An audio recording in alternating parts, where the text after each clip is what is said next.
Have you ever been so caught up in side quests that you didn't finish the main quest? Or worse, you did, but it didn't feel like a win. Maybe you landed the job you wanted, or you got the degree, or the client signed.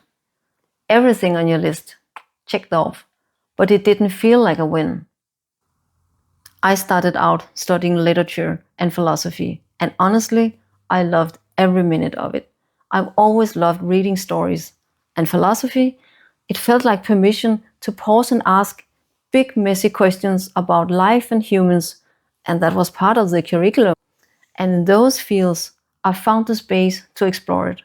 A few years after finishing my degree, I made a sharp turn. I trained to become a nurse. Suddenly, I was learning about the body, how to care for it, how to support people through illness and recovery. I loved talking to patients, being with them in some of life's hardest moments. That was meaningful.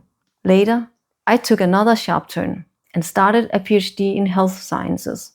I spent hours poring over registers with data from thousands of people, and just as many hours listening to one person at a time in interviews. What I loved most was seeing the tiny pieces of knowledge slowly come together into something useful. Looking back, none of this was part of the original plan, but each shift gave me new skills, new insight, and a fuller version of who I am. Yes, it sometimes felt like I was throwing away years of hard work, and from the outside, it might have looked like failure. But for me, the most important thing was staying true to who I was becoming, to let my integrity grow with me instead of forcing myself to fit the old version. And maybe that's what all of this has been, just different parts of me I've been allowed to explore and take seriously. We keep walking, and the longer we stay on the path, the harder it gets to admit we might need a new one. Let me tell you about Sophie. She's smart, she's focused, and she followed her plan exactly as she laid it out 5 years ago. She said yes to the right opportunities, stayed late when it mattered, took on projects no one else wanted, and with every step, she moved closer to what she thought she wanted. And last month, it happened. She got promoted. The title, the raise, the recognition. People clapped. She smiled. But later that night, she felt strange, like she reached the outcome, but didn't feel the fulfillment she expected. Not because it wasn't enough, and not because she was ungrateful, but because somewhere along the way, the goal had stopped feeling like hers. I'd love to hear your take. Have you ever reached a goal and realized it wasn't really yours anymore? Or maybe you're still chasing one, even though it quietly stopped fitting who you are. Drop a comment. I'd love to know I'm not the only one. You can do everything right and still feel disconnected, not because you missed the mark, but because the mark quietly moved. The plan had worked perfectly, but the goal had quietly changed. If you've ever felt that quiet tension, when your life keeps moving, but your why starts to fade, you're not failing, you're just growing. This is where it gets really hard to spot, because from the outside, everything looks fine. You're showing up, delivering, hitting your targets, and yet something inside you starts feeling off, just slightly. It's not a big crisis, more like a quiet hesitation, a flicker of doubt. And because you're someone who takes responsibility seriously, you push through. You tell yourself it's just a phase. But deep down, you know it's more than that. You've changed, and the plan hasn't. And I know that can feel almost impossible to admit. Because if the plan isn't the problem, doesn't that mean you are? But maybe not. Maybe the plan just didn't evolve with you, and staying on it out of habit or fear, that's not growth. That's something else. You're succeeding at a plan that no longer serves who you've become, and that's not a failure. It's a signal. It's strange how hard it is to say, this doesn't feel right anymore. Not because it's dramatic, but because we're afraid of what it might mean. that we couldn't handle it, that maybe we weren't disciplined enough, or that we just gave up when things got hard.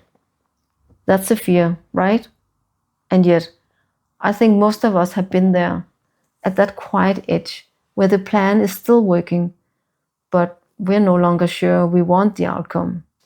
I remember a friend from university. He studied finance, not just for a semester or two, for 4 years. And it wasn't because he loved it, it was because that's what his parents wanted. He kept going, year after year, telling himself it would make them proud, that it was the safe career choice. But I remember the day he told me he couldn't do it anymore. It wasn't a big scene, just him sitting across from me, shoulders slightly collapsed, almost whispering, "I don't even know who I am anymore. I just know this isn't me." And it wasn't easy for him. He wasn't angry, he was sad and scared. He didn't want to disappoint his parents, and they didn't exactly support his decision. But he couldn't keep going just to please them, because deep down he could feel himself disappearing. He told me it felt like a choice between losing them a little or losing himself completely. And when he finally chose to start over, to study something that actually mattered to him, he was still carrying guilt, still wondering if he had made the right choice. But he could breathe again. He had energy, and for the first time in years, he felt like himself. So, if something in you feels off, if you're performing well but feeling strangely disconnected from the outcome, it's not you that's the problem. You're not failing. You've just changed, and the plan hasn't caught up yet. There's a kind of tiredness that doesn't show up on your calendar. And no, you can't fix it by just sleeping more or downloading another productivity app, because that tiredness comes from something deeper, a kind of friction, not loud or dramatic, but always there in the background. You're doing what you've always done. You're showing up, getting things done, saying yes when needed, but still there's this hesitation, not every day, just enough to make you notice. At first, you brush it off. You tell yourself you're just distracted, maybe a little burned out. Maybe you just need to focus again and power through. But over time, it builds. And eventually, you stop wondering if you're the problem and start asking whether the direction itself still makes sense. I've been in environments where the system rewarded you for sticking to the plan, even if the plan no longer made sense. And for a while, I could do it. I could tick the boxes, keep up the pace, smile on cue. But inside, I was slowly checking out. Not because I didn't care, but because I did. And what I've learned is this: that resistance you feel, it's not failure, it's feedback. You don't need a better plan. You need a better question. Because how do I reach the goal only works if the goal still matters. We're often taught to ask, what's the most efficient way to get there? It sounds smart, practical, strategic. But what if there isn't where you actually want to go? A plan, even a great one, can only help you if the goal still matters. And that's the hard part. Because we're so used to optimizing, we forget to pause and ask, is this even the right thing to optimize? I've learned this several times, not from a single moment, but from a string of decisions I made. And it was never easy. My career hasn't followed a clean upward line.